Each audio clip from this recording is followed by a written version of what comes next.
सामान्य मनुष्य को ईंधन के लिए लकड़ी चाहिए, तो वो वृक्षों को तब तक काटता चला जाएगा जब तक वन नष्ट न हो जाए। परंतु मुनि प्रकृति में वनों के महत्व के विषय में सोचता है, प्रकृति के संतुलन के विषय में सोचता है, वनों और ऋतुओं के संबंध के विषय में सोचता है। इसलिए हे पार्थ, जो सामान्य पुरुष की इंद्रियों के लिए दिन है, वो मुनि के लिए रात है, क्योंकि वो तो इंद्रियों की सीमा को पार कर चुका है।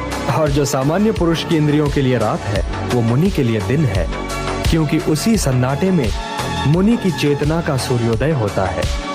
मुनि की रुचि सामने की समस्याओं के साथ साथ उन समस्याओं के समाधान में भी है, और यही उसे सामान्य पुरुष से अलग करती है पार्थ। जो व्यक्ति केवल अपनी समस्याओं के विषय में सोचता है, वो तो पापी है। इसलिए तुम इस मोह जाल से निकलकर अपने कर्तव्यों को पहचानो पार्थ, और उनका पालन करो। हे पार्थ, कर्म फल की इच्छा ही मार्ग में बाधा है। कर्म फल की इच्छा ही तो व्यक्ति के गले में बंधा हुआ वो पत्थर है जो उसे स्वयं की तहों से ऊपर उठने ही नहीं देता।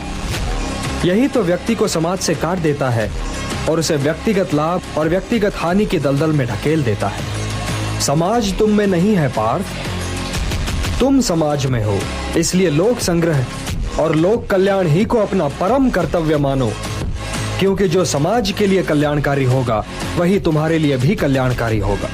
पूजा की विधियों को, सब योग साधनों को और समस्त धर्मों को भुलाकर केवल मेरी शरण में इस प्रकार आओ, जैसे कांटों से लहू लुहार और कीचड़ से लथपथ एक बालक रोता रोता भागकर अपनी माँ की गोद में पनाह लेता है। और जिस प्रकार माँ उसके शरीर से सारा गंध और कीचड़ धोकर उसे फिर से एक फूल की तरह निर्मल और स्वच्छ बना देती है, उसी प्रकार मैं तुम्हारे समस्त पापों का मैल धोकर तुम्हें पाप मुक्त कर दूंगा और समस्त संसारी बंधनों से मुक्ति देकर तुम्हें शाश्वत शांति प्रदान करूंगा।